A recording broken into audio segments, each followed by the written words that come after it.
The red warning lights flashed across the bridge of the Alliance flagship Iron Fang.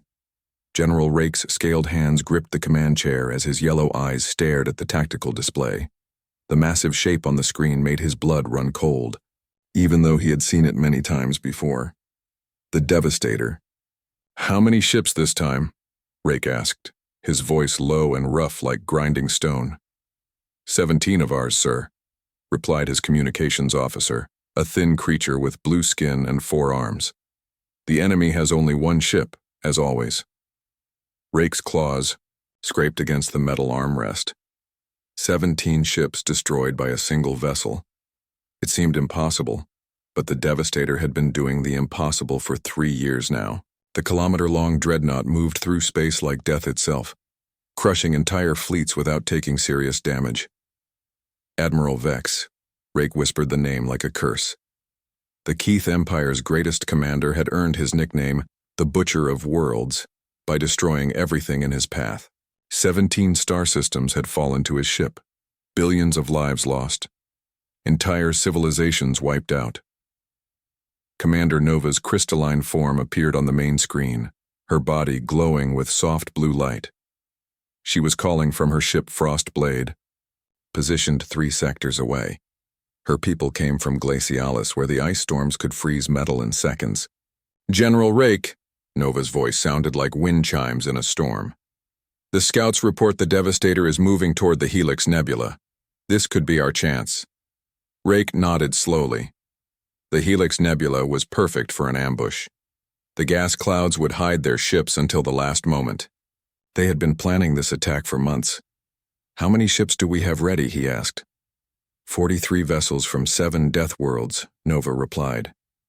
The Fire Warriors from Infernus, Ice Fighters from Glacialis, the Storm Riders from Tempest, Prime. Our best warriors, all of them.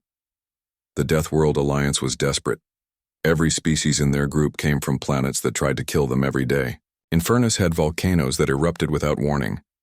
Glacialis had ice storms that lasted for months. Tempest Prime had hurricanes that could lift mountains. These worlds created the toughest fighters in the galaxy, but even Deathworld warriors were dying against the Devastator. Rake stood up, his 7-foot frame casting a shadow across the bridge. His people evolved on Infernus, where they fought giant fire beasts and survived in caves filled with poisonous gas. His scales could resist temperatures that would melt most metals. His claws could cut through solid rock.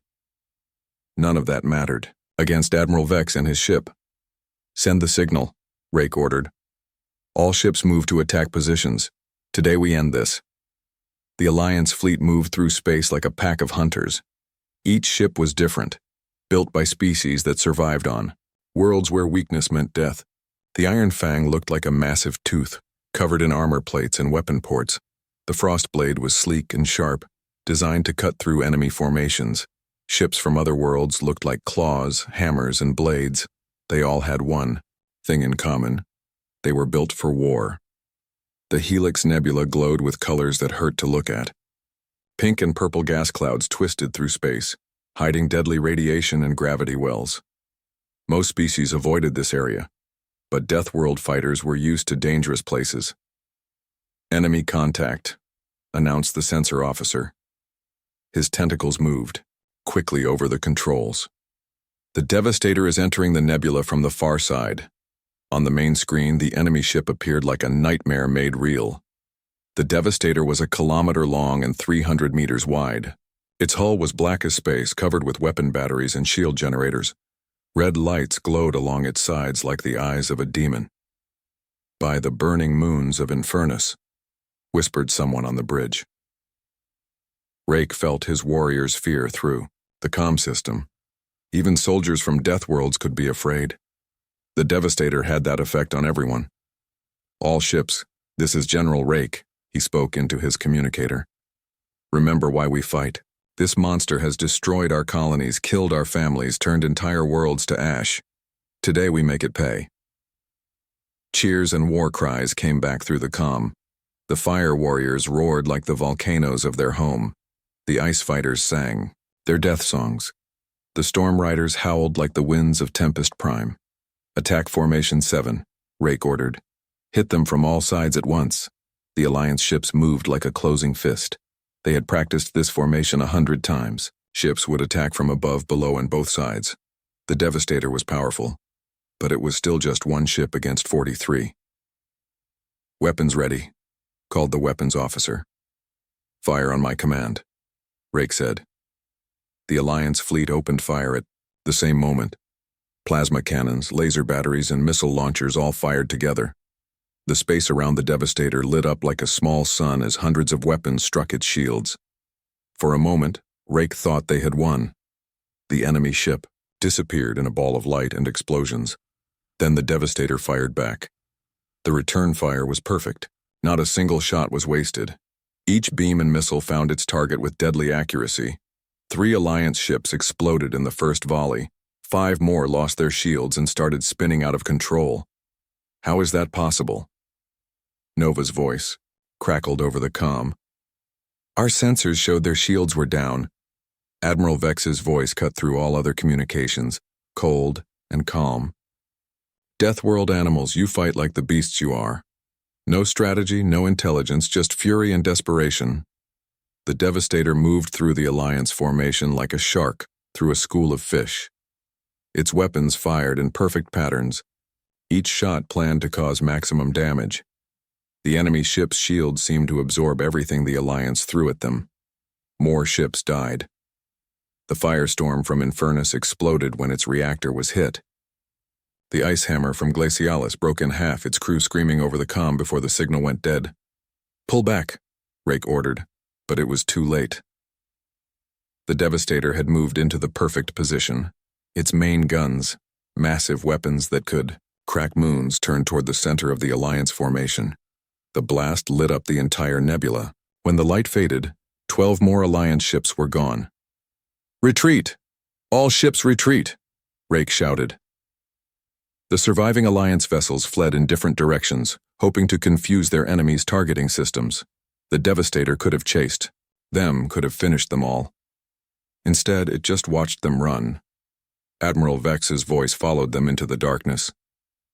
"Tell your leaders, animals. Tell them that Admiral Vex is coming for all of them.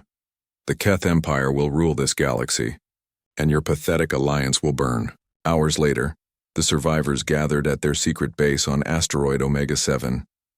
Of the 43 ships that attacked the Devastator, only 16 made it back. Almost 2,000 warriors were dead. Rake sat in the command center, staring at the casualty reports. His strongest fighters, his best ships, his carefully planned attack, all useless against one enemy vessel. "Sir," called the communications officer, "long-range sensors are picking up something strange." "What now?" Rake asked, too tired to care. "A ship, sir, coming from the unexplored regions. The signal is unusual." Commander Nova's image appeared on the screen. "General, are you seeing this? The ship appears to be from a previously unknown world." Rake looked at the sensor data. The approaching vessel was small, primitive-looking compared to the advanced ships of the Alliance or the Keth Empire. Its technology seemed basic, almost crude. What world could have built such a thing? Nova wondered. The communications officer looked up from his console. "Sir, we're receiving a transmission from the unknown ship. They're requesting permission to dock. They say they're from a planet called Earth." Rake had never heard of Earth. Neither had anyone else in the command center. But after their defeat at the hands of the Devastator, he was willing to listen to anyone. "Grant them permission," he said. "At this point, what do we have to lose?" As the strange ship approached their base, Rake wondered if these newcomers could possibly help where the galaxy's greatest Deathworld warriors had failed. It seemed impossible. But then again, so did defeating the Devastator. The human ship explorer looked nothing like the warships General Rake was used to seeing. It was small, maybe 200 meters long, with a simple design that seemed almost childlike compared to the deadly vessels of the Deathworld Alliance. The hull was white and blue, with strange markings that read United Earth Exploration Fleet in letters that hurt to look at. Captain Blake stepped off the transport shuttle onto the docking bay of asteroid Omega-7. He was tall for his species, with brown hair and calm blue eyes that seemed to take in everything around him. Behind him came two other humans, a woman with short black hair carrying some kind of scanning device and a younger man with quick eyes that kept moving from place to place. General Rake met them at the airlock, his massive, scaled form towering over the three humans. The humans barely came up to his chest, and they looked so fragile that a strong wind might break them. Commander Nova's crystalline form stood beside him, glowing with curious blue light. "I am General Rake of the Deathworld Alliance," he said, his voice rumbling like distant thunder. "You are the humans from Earth?" Captain Blake stepped forward without fear, even though he was looking up at a 7-foot lizard with claws that could cut through steel. "I'm Captain Blake, commander of the exploration vessel Explorer. These are Dr. Rivers, our science officer, and Lieutenant Torres, our tactical officer." Dr. Rivers smiled and raised her scanning device. "Fascinating. Your species evolved from reptilian ancestors, didn't you? And you..." She turned to Commander Nova. "Are you silicon-based? The crystal formation is beautiful." Commander Nova's form flickered with surprise. Most species were either afraid or respectful when they first met her. This human seemed genuinely excited. "You are very small," General Rake observed. "And your ship is primitive. What kind of Deathworld could have produced such fragile beings?" "Lieutenant," Torres laughed, a sound that echoed strangely in the metal corridor. "Fragile? Sir, you should see Earth during hurricane season, or when the volcanoes in the Ring of Fire decide to wake up, or when the glaciers start moving. Your world has all of these dangers?" Nova asked, her voice chiming with interest.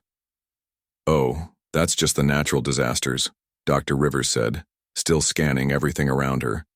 "Wait until you hear about the wars." General Rake led them to the main briefing room, where holographic displays showed the damage from their recent battle. Broken ships, casualty lists, tactical analyses, all proof of their failure against the Devastator. "This is our enemy," Rake explained, bringing up an image of the massive dreadnought. "The Devastator, commanded by Admiral Vex of the Keth Empire. For 3 years, this one ship has destroyed everything we send against it." Captain Blake studied the display with intense focus. His eyes moved over every detail: the ship's design, its weapon placements, its shield generators. "How many times? Have you fought it?" "7 major battles," Commander Nova replied. "Each time we lose more ships than we can afford." "And it fights the same way every time?" Lieutenant Torres asked, leaning forward in his chair.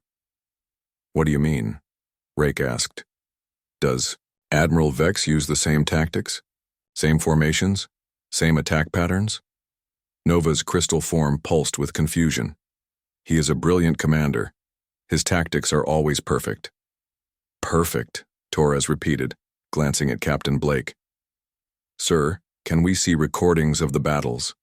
For the next 4 hours, the humans studied every piece of data the Alliance had on the Devastator. They watched battle recordings, analyzed weapon patterns, and examined shield configurations. The Alliance commanders watched them with growing confusion. Dr. Rivers pointed at energy readings on her scanner. "The shield rotation follows a mathematical sequence. See? Every 47 seconds, there's a gap in the lower port quadrant that lasts for 1.3 seconds. But that gap is too small to matter," Nova protested. "No weapon can be fired with that precision." "Human weapons can," Torres said quietly. He was running calculations on a small device. "Captain, the firing patterns aren't random either. Look at this." He showed them a display covered with numbers and charts. "Admiral Vex fires his weapons in optimal patterns based on maximum damage algorithms. But algorithms are predictable once you understand the math." General Rake's claws scraped against the table. "You think you can defeat the Devastator with mathematics?" "Not defeat," Captain Blake said. "Understand, in human military history we learned something important. No matter how good a commander is, if they rely on perfect tactics, they become predictable." "Your species has military history?" Rake asked, surprised. "But you look so peaceful." Dr. Rivers laughed, but there was no humor in it. "General, humans have been fighting wars for over 10,000 years. We've had more wars than we can count. Wars with swords, wars with guns, Wars with nuclear weapons that could destroy entire continents. We fought wars before we left our planet, Torres added. We fought wars while exploring space. We're probably the only species that brought weapons on our first exploration mission just in case. Commander Nova's form dimmed with shock. You fight your own species? All the time, Blake said calmly. Humans don't just adapt to hostile environments. We adapt to hostile enemies who can think, plan, and try to kill us. Every human military officer studies thousands of battles fought by other humans. He gestured to the display showing the Devastator. Admiral Vex is good, but he fights like he's facing natural disasters, predictable threats that respond the same way every time. He's never fought an enemy that studies his patterns and adapts. The room fell silent. The Alliance commanders had never thought about war this way. They fought with courage, with strength, with the fury born from surviving Deathworlds. But they had never fought with the cold calculation that the humans were describing. You want to join our next attack? General Rake asked finally. If you'll have us, Blake replied. But we do things differently than you're used to. Different how? Lieutenant Torres stood up and walked to the tactical display. You attack? With courage and strength. That's honorable but predictable. Humans attack with deception, misdirection, and exploitation of enemy weaknesses. That sounds dishonorable, Nova said uncertainly. Honor doesn't matter if you're dead, Dr. Rivers said bluntly. On Earth, we have a saying, all's fair in love and war. When survival is at stake, you use every advantage you can get. General Rake was quiet for a long moment. His people valued honor above all else. The idea of fighting with tricks and deception felt wrong. But then he thought about the thousands of warriors who had died fighting the Devastator with honor and courage. What do you need, he asked. Complete tactical data on every engagement, Torres said immediately. Weapon specifications, shield frequencies, movement patterns, everything you have. And we need to modify our ship, Blake added. Dr. Rivers has some ideas about disrupting the Devastator's shield harmonics. You can do that with your primitive technology? Rake asked skeptically. Dr. Rivers grinned. General human primitive technology includes quantum computers, plasma weapons, and gravity manipulators. We just don't make our ships look scary. We make them work. Over the next day, the humans worked with Alliance engineers to modify the Explorer. They installed new sensors, upgraded the weapon systems, and added something they called adaptive targeting computers. The Alliance engineers were amazed by human technology that seemed simple, but was incredibly advanced. Your weapons are more powerful than they appear, Nova observed. Human philosophy, Blake explained. Don't look dangerous until you need to be dangerous. Let your enemies underestimate you. Lieutenant Torres spent hours studying the Devastator's battle patterns, making notes and calculations. I've got it, he announced finally. The ship's movement follows predictable optimization curves. If we can force Admiral Vex into a specific tactical situation, I can predict exactly where he'll position his ship.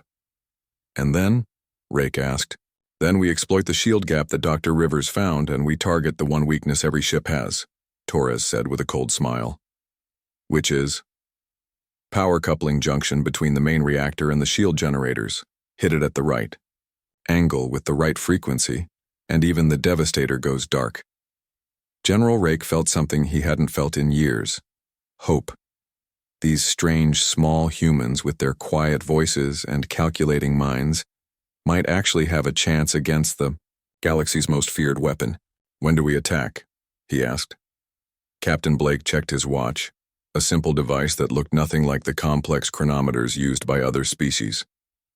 Admiral Vex destroyed those 17 ships 2 days ago. Based on his pattern, he'll be looking for his next target within 72 hours. We intercept him in the Crimson Sector.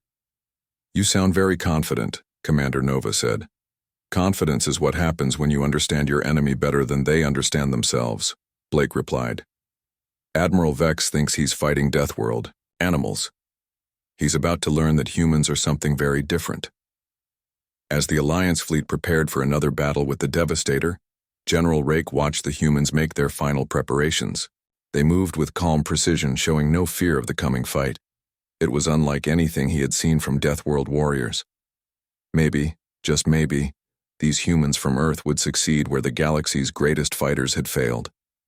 The hunt for the Devastator was about to begin. The Alliance fleet moved through space toward the Crimson Sector like a pack of wounded predators seeking revenge. General Rake commanded 30 ships this time, all that remained after their last defeat. The humans' small ship Explorer followed, at the back of the formation, looking fragile and out of place among the armored warships. "Contact," announced the sensor officer aboard the Iron Fang. "The Devastator is emerging from behind the gas giant Crimson Prime." On the main screen, Admiral Vex's massive dreadnought appeared like death itself, a kilometer of black metal bristling with weapons, moving with the confidence of a predator that had never truly been challenged. General Rake felt his warriors' fear through the comm channels. Even after all their preparation, the sight of the Devastator still made veteran fighters from Deathworlds whisper prayers to their gods. "All ships, attack formation Delta," Rake ordered. "Remember the plan.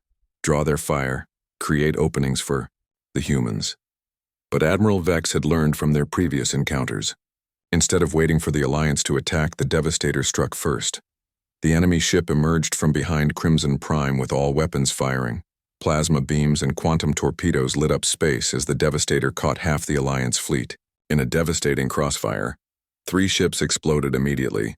2 more lost power and began drifting helplessly. "He's changed his tactics." Commander Nova's voice crackled over the comm from her ship Frostblade. "This isn't the same pattern as before."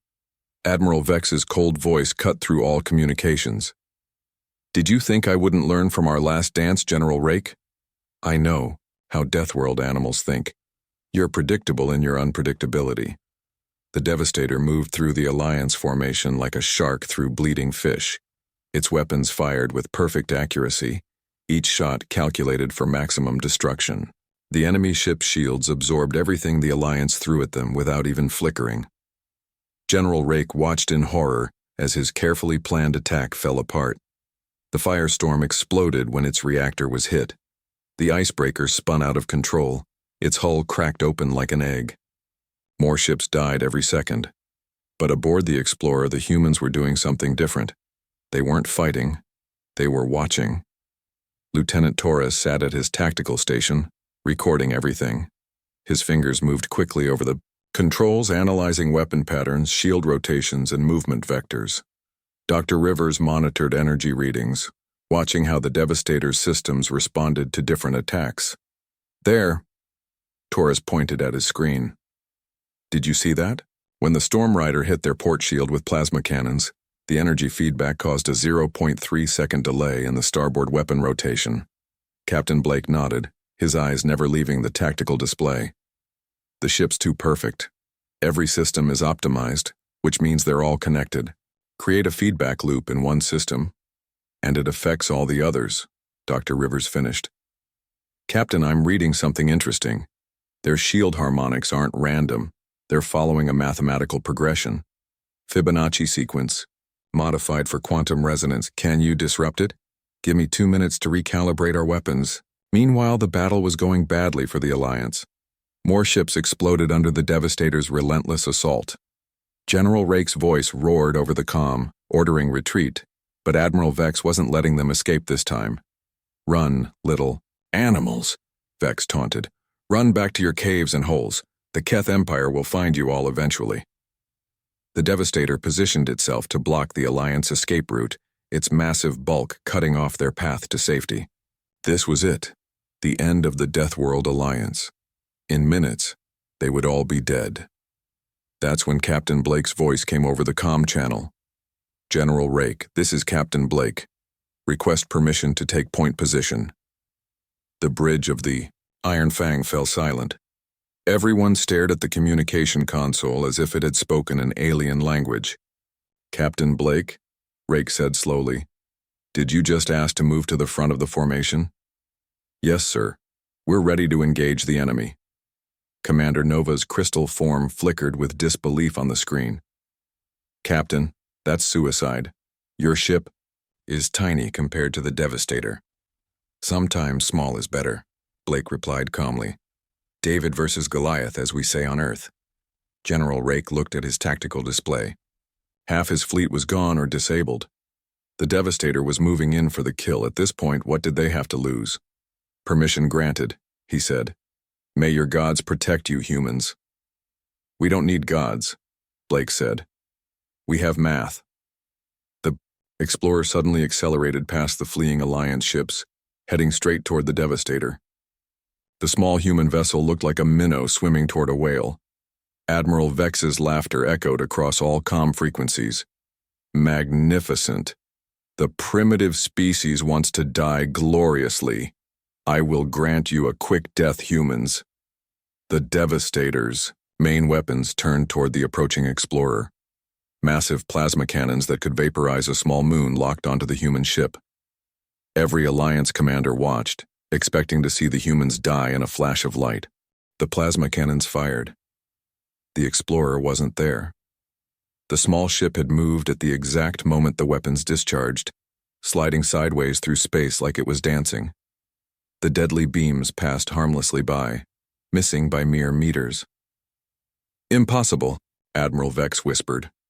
The Devastator fired again, and again the Explorer moved at precisely the right moment. The human ship weaved through the enemy's weapon fire like it knew where every shot would be before it was fired. Because it did. Torres, talk to me, Blake said calmly as his ship performed maneuvers that should have been impossible. Pattern confirmed, Captain. The targeting system follows a predictive algorithm based on optimal firing solutions. I can calculate where they'll shoot next. Rivers? Shield harmonics disrupted and... Got it. Their port shield is operating. At 60% efficiency for the next 15 seconds. The Explorer dove toward the Devastator's port side, moving so fast it was almost a blur. The enemy ship's weapons tried to track it, but they were always one step behind. Admiral Vex's voice turned from amusement to anger. What kind of technology do these primitives have? Nothing special, Blake said over the open comm. Just 3,000 years of fighting other humans who were trying to kill us. You learn to be unpredictable when your enemy can think. The Explorer reached the Devastator's hull and fired a single shot from its modified plasma cannon. The beam struck a specific point on the enemy ship's side, a tiny junction between the main reactor and the shield generators that Dr. Rivers had identified from the energy readings. The effect was immediate and devastating. The Devastator's shields flickered and died. Its weapons stopped firing. The running lights along its hull went dark one by one as power systems cascaded into failure. Impossible, Admiral Vex said again, but his voice was no longer confident. It was afraid. Not impossible, Captain Blake replied. Just improbable. Every ship has weaknesses, Admiral. The trick is finding them. The massive dreadnought that had terrorized the galaxy for 3 years drifted powerless in space. Emergency lights flickered along its hull as backup systems tried to restart the main reactor. General Rake's voice came over the comm, filled with amazement. How? How did you do that? Lieutenant Torres answered. The ship was too perfect. General, every system was optimized for maximum efficiency, which made them all dependent on each other. Create a feedback loop in the right place and the whole network crashes, Dr. Rivers added. It's like pulling the right thread in a sweater. Everything unravels. Admiral Vex's voice crackled over the emergency channel, no longer cold and controlled. What are you? What kind of species fights like this? Captain Blake's reply was quiet, but it carried across all frequencies. We're humans, Admiral. We're the species that learn to survive by outsmarting each other. Every war we ever fought taught us something new about warfare. Your weapons, your tactics, your patterns, they're all perfect for fighting species that respond predictably to threats, Torres explained. But humans spent millennia fighting other humans. We learned to expect the unexpected. The Alliance fleet slowly moved closer to the disabled Devastator. General Rake couldn't believe what he was seeing. The galaxy's most feared warship, the vessel that had destroyed 17 star systems, was floating helpless because 3 humans in a small ship had found a weakness no one else had noticed. Prepare boarding parties, Rake ordered. We take Admiral Vex alive. As Alliance ships surrounded the powerless dreadnought, Commander Nova's voice came over the comm. Captain Blake, how did your species learn to fight this way? Blake was quiet for a moment before answering. Commander, most species in the galaxy had to learn to survive their environment. Humans had to learn to survive each other. When your enemy can think, adapt, and plan, you learn to do it better than they can. Or you die, Torres added simply. The boarding parties launched toward the Devastator as Admiral Vex's once mighty ship was taken without firing another shot. The terror of the galaxy had been defeated not by superior firepower or stronger warriors, but by 3 humans who understood that the most dangerous enemy wasn't the strongest. It was the smartest. As the Alliance claimed their victory, General Rake realized that everything had changed. The humans hadn't just defeated the Devastator. They had shown the galaxy a completely new way to think about warfare, and Admiral Vex, the Butcher of Worlds, was about to learn exactly how dangerous that could be. Admiral Vex sat in the detention cell aboard the Explorer, staring at the simple white walls with confusion and rage. The cell was small, clean, and completely unlike the dark torture chambers of Keth warships. Through the transparent barrier, he could see humans walking past as if capturing the galaxy's most feared commander was just another day's work. Captain Blake entered the cell area, carrying a tray with what appeared to be food and water. He set it down on the small table and sat across from the Keith Admiral. "You're feeding me?" Vex asked, his voice rough with disbelief. "Standard procedure for prisoners of war," Blake replied calmly. "Geneva Convention, Earth military law. Even enemies deserve basic dignity." Vex laughed bitterly. "Geneva Convention? You have laws about how to treat prisoners? What kind of species makes rules for warfare?" "The kind that's been fighting wars for 10,000 years, Blake said. "We learned that treating prisoners well often gets you better information than torture, and sometimes former enemies become allies." The Keth Admiral leaned back in his chair, studying the human across from him. Blake was smaller than any warrior Vex had ever met, with no visible weapons or armor. Yet this fragile-looking creature had accomplished what the galaxy's greatest fighters could not. "How?" Vex asked finally. "How did you defeat my ship? The Devastator was perfect. Its systems, its weapons, its defenses, all optimized for maximum efficiency." "That was the problem," Blake said. "Perfect systems are predictable systems. In human military history, we learned that rigid perfection creates exploitable weaknesses." Dr. Rivers entered the room, carrying her scanner and a tablet full of data. "Admiral, may I ask you something? How long have the Keth been a spacefaring species?" 3,000 years, Vex replied suspiciously. "We conquered 200 worlds in that time." "And how many wars has your species fought?" Vex looked confused. "Wars? We fought conquests. We overwhelmed primitive species with superior technology and firepower. There were no wars, only victories." Dr. Rivers exchanged a glance with Captain Blake. "That explains a lot. Captain, the Keth have never actually fought a war. They've only fought massacres." Lieutenant Torres joined them, bringing up a holographic display of battle formations. "Admiral Vex, can you tell me why you positioned your ship exactly 15.7 kilometers from the gas giant's gravity well during our last battle?" "Optimal firing position," Vex answered automatically. "Maximum weapon effectiveness while maintaining shield integrity and escape route availability." "Optimal according to what?" "Military algorithms, mathematical calculations for perfect tactical positioning." Torres nodded. "And you always follow these algorithms?" "Of course. They ensure victory with minimum risk." "That's why we beat you," Torres said simply. "Your tactics aren't really tactics. They're mathematical formulas. Once we understood the math, we could predict everything you would do." Vex's scaled face darkened with anger. "Impossible. Keth military science is the most advanced in the galaxy. Our algorithms account for every variable, every possibility. Every possibility except an enemy that doesn't follow the rules," Blake said. "Admiral, let me tell you about human warfare." Blake stood up and began pacing the small room. "On Earth, We have a saying, no plan survives contact with the enemy. We learned that rigid tactics get you killed when your opponent can adapt. So what do humans do instead? We improvise. We adapt. We use what you would call suboptimal tactics because they're unpredictable. Blake gestured to Torres. Show him the simulation. Torres activated his tablet, displaying a tactical scenario. This is a famous human battle called Thermopylae. 300 Spartan warriors held off an army of 100,000 Persians. Impossible, Vex said immediately. The numbers alone. They used terrain, psychology, and tactics the enemy couldn't predict, Torres continued.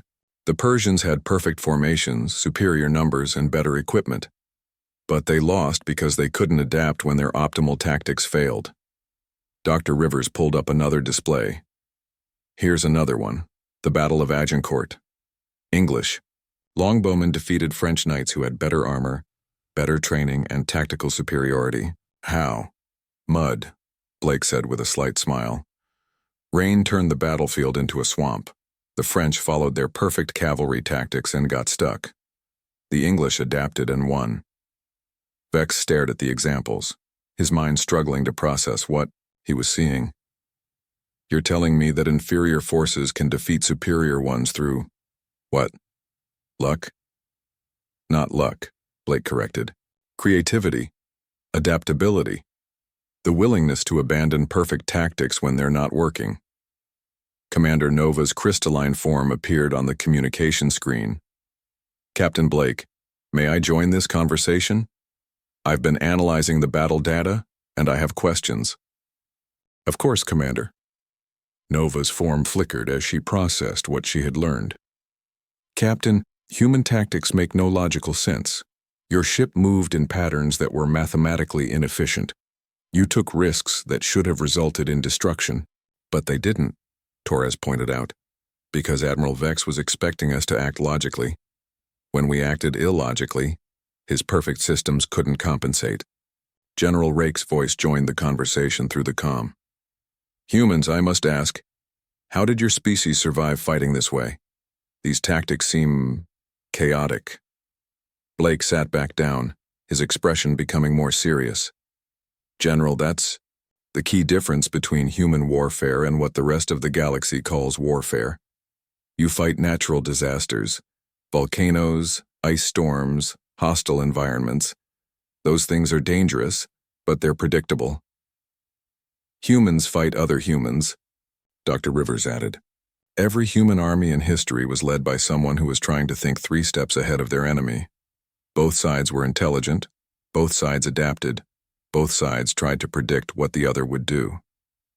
So we learned to be unpredictable, Torres concluded, because predictable tactics get you killed when your enemy is as smart as you are. Admiral Vex was quiet for a long moment, processing this information. Finally, he spoke. Your species fought wars against itself? Why? Resources, territory, ideology, revenge, fear, Blake listed. Humans fought wars for the same reasons any species fights. The difference is that we fought them against opponents who could learn from their mistakes. Every war taught us something new, Dr. Rivers explained.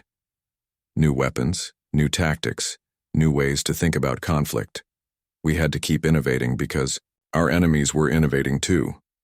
Vex leaned forward, his yellow eyes focused intently on Blake. And this is why you could defeat the Devastator?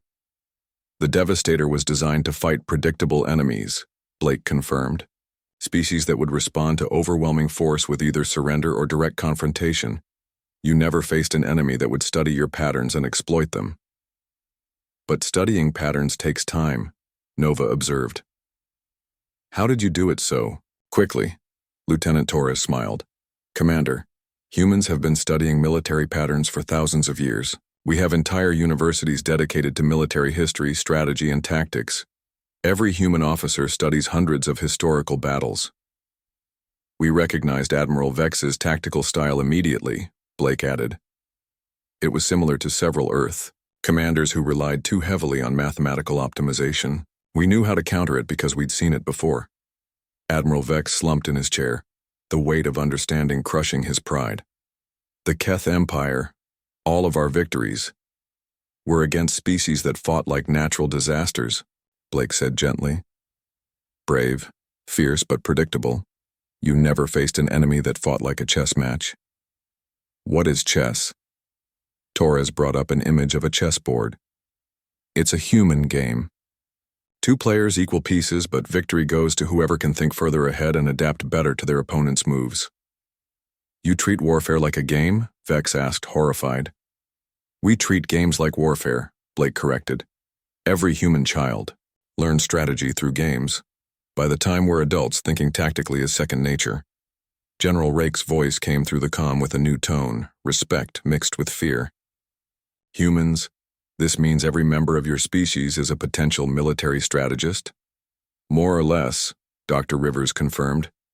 Humans compete with each other constantly, in sports, in business, in academics.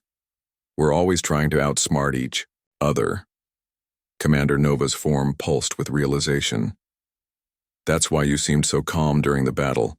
You weren't experiencing combat for the first time. You were playing a game you'd played your entire lives. Exactly, Blake said. Admiral Vex was a master player, but he was playing by rules we'd already learned to break. Admiral Vex looked up at the humans with something that might have been respect. What happens now? Will you execute me for my crimes? That's up to the Alliance, Blake replied. But I'd like to make a suggestion. The Keth Empire will send more ships when they learn about the Devastator. You could help us prepare for them. Help you? Help the enemies who destroyed my ship? Help us end a war that doesn't need to be fought, Blake said. Admiral, you're an intelligent military mind. You could learn human tactics, adapt them to Keth strengths. Work with us instead of against us. Vex was quiet for a long moment. And if I refuse? Then you sit in a cell while other people fight and die in a war that could be ended with cooperation instead of conquest. The Keth Admiral stared at the simple meal Blake had brought him, thinking about empires and algorithms, about perfect tactics and unpredictable humans. For the first time in his life, Admiral Vex began to understand that there might be something more powerful than overwhelming force. There might be wisdom in learning from your enemies instead of simply destroying them.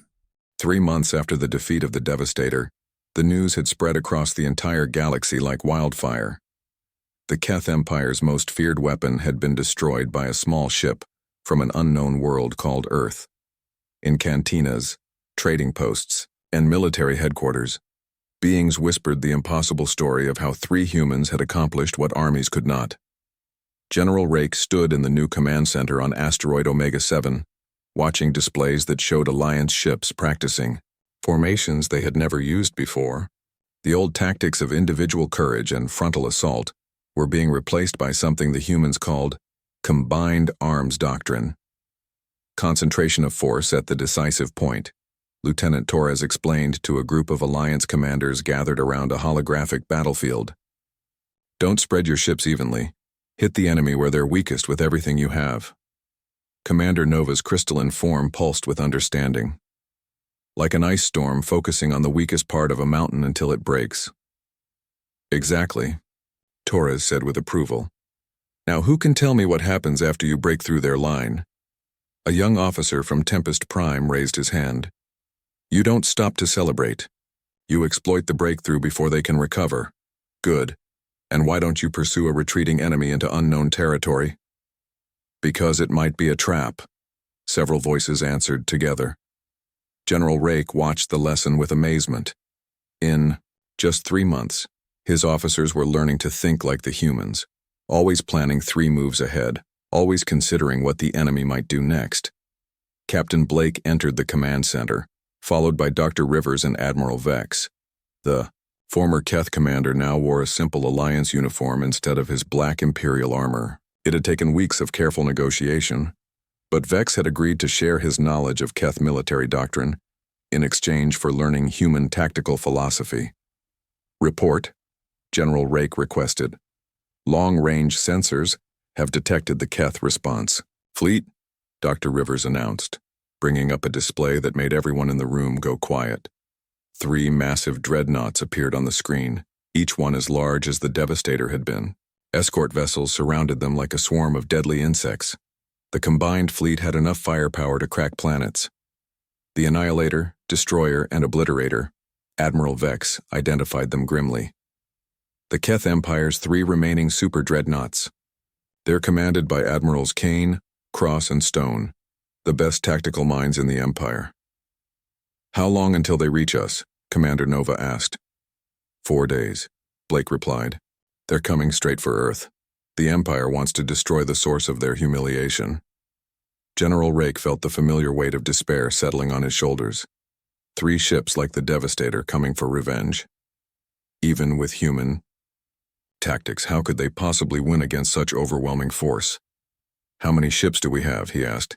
67 Alliance vessels, Torres reported, plus the human exploration fleet, another 12 ships that arrived from Earth last week. 79 ships against 3 super dreadnoughts and their escorts, Rake calculated. "The odds are impossible." Admiral Vex stepped forward. "General, the odds are only impossible if you fight like the old Alliance, but if you fight like humans..." "What do you mean?" Captain Blake activated the tactical display, showing the Sol system where Earth orbited its yellow star. "We're not going to meet them in open space, we're going to make them come to us on ground of our choosing." "The asteroid belt," Dr. Rivers added, highlighting the region between Mars and Jupiter. "Millions of rocks, ice chunks, and metal fragments. Perfect for an ambush." Lieutenant Torres brought up detailed formations. "Human naval doctrine calls it defense in depth. We don't try to stop them at the edge of the system. We let them come in, then hit them from all sides when they're committed." Commander Nova studied the plan with growing excitement. "Like avalanche tactics on Glacialis. Let the enemy enter the danger zone, then bring the mountain down on them. The Keth will expect us to meet them in formation," Admiral Vex explained. "They'll be prepared for the kind of battle they've always fought. Fleet against fleet, strength against strength. Instead, we'll give them a dozen small battles." Blake continued. "Hit-and-run attacks, false retreats, feints, and diversions. Make them think they're winning while we set up the real trap." General Rake examined the battle plan with growing amazement. It was unlike anything he had ever seen. Complex, layered, with backup plans for the backup plans. "This could actually work."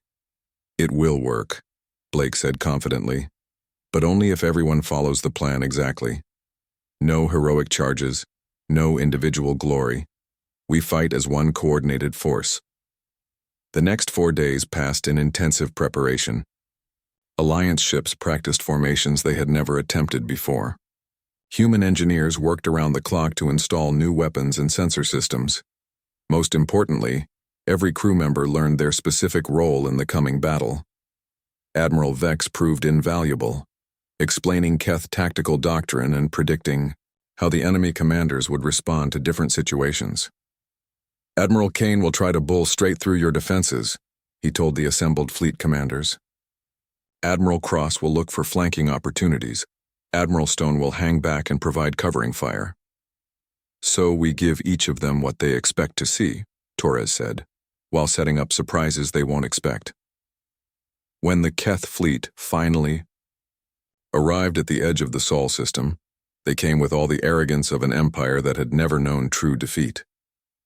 The 3 super dreadnoughts moved in perfect formation, their escort vessels spread out in textbook defensive patterns. "Admiral," Kane's voice boomed across all frequencies, "humans of Earth, you have interfered with the Keth Empire for the last time. Surrender now and we will make your deaths quick." Captain Blake's response was calm and measured. "Admiral Kane, this is Captain Blake of the Earth Defense Force. You are not welcome in our system. Turn around and leave peacefully or face the consequences." Kane's laughter echoed through space. "Face the consequences. You're primitives flying scrap metal. We will burn your pathetic world to ash." The Keth fleet accelerated toward Earth, confident in their overwhelming superiority. They detected the Alliance ships scattered throughout the asteroid belt, but dismissed them as a minor nuisance. That was their first mistake. The battle began. When Admiral Cross's flanking force encountered what appeared to be a small group of damaged Alliance vessels hiding behind a large asteroid, the Keth ships moved in for an easy kill, only to discover that the damaged ships were fully operational and had 40 more vessels hidden in the asteroid field behind them. "Trap!" Cross shouted, but it was too late.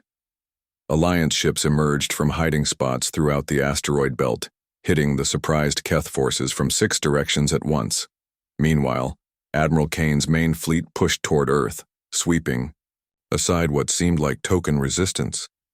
But every retreating Alliance ship led them deeper into the asteroid field, where hidden weapons platforms and minefields waited. "This is not how they fought before," Admiral Stone observed from his command ship. "Their tactics have changed." "It doesn't matter," Kane replied angrily. "We have superior firepower. We'll blast through whatever tricks they're using." But the tricks kept coming. False sensor readings led Keth ships into ambushes. Holographic projectors made single ships look like entire fleets. Remote-controlled asteroids packed with explosives rammed into enemy vessels when their guards were down. "Admiral Kane." Admiral Vex's voice came over the communication channel. "This is Admiral Vex. I'm ordering you to withdraw immediately." "Vex?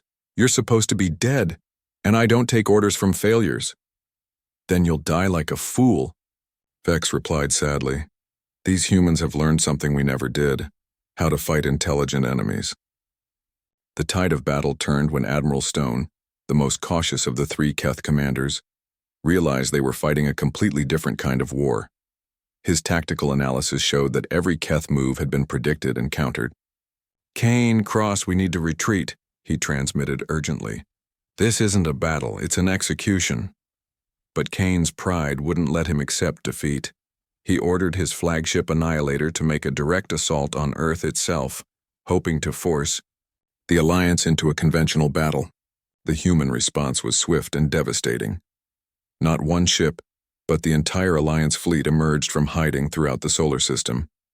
They had been waiting, positioned according to mathematical calculations that predicted exactly where Kane would go. The Annihilator found itself surrounded by 79 ships firing in perfect coordination. Its mighty shields, designed to withstand anything the galaxy could throw at them, collapsed under the precisely focused assault. Admiral Kane's last transmission was filled with disbelief. "How did you know? How did you predict our every move?" Captain Blake's answer was simple. "Because we've been fighting wars like this for thousands of years, Admiral. You're just learning." In the aftermath, as the surviving Keth ships surrendered or fled, the galaxy realized that everything had changed. The Deathworld Alliance hadn't just defeated the Keth Empire, they had revolutionized warfare itself. General Rake stood on the bridge of his flagship, watching human ships rescue survivors from damaged Keth vessels. Even their enemies were treated with respect and dignity. "What happens now?" Commander Nova asked. Captain Blake looked out at the stars, where news of their victory was already spreading to 1,000 worlds. "Now the galaxy learns that there's a better way than conquest and domination. We teach them what we've learned, that the strongest weapon isn't the biggest gun or the thickest armor." "What is it then?" Admiral Vex asked quietly. Dr. Rivers smiled. "The ability to understand your enemy better than they understand themselves, and the wisdom to make them your friend instead of your victim." As the reformed Galactic Council convened on Earth for the first time in history, beings from across the galaxy came to learn from the humans. They wanted to understand how a species from a single world had changed the balance of power not through conquest, but through teaching others to think. And in the depths of space, where new threats always waited, the galaxy now had something it had never possessed before: an alliance that fought not just with courage and strength but with intelligence and unity. The humans had given the galaxy something more valuable than victory. They had given it hope for a future where wars could be won through wisdom rather than destruction. The age of the Deathworld Alliance had begun, and the galaxy would never be the same.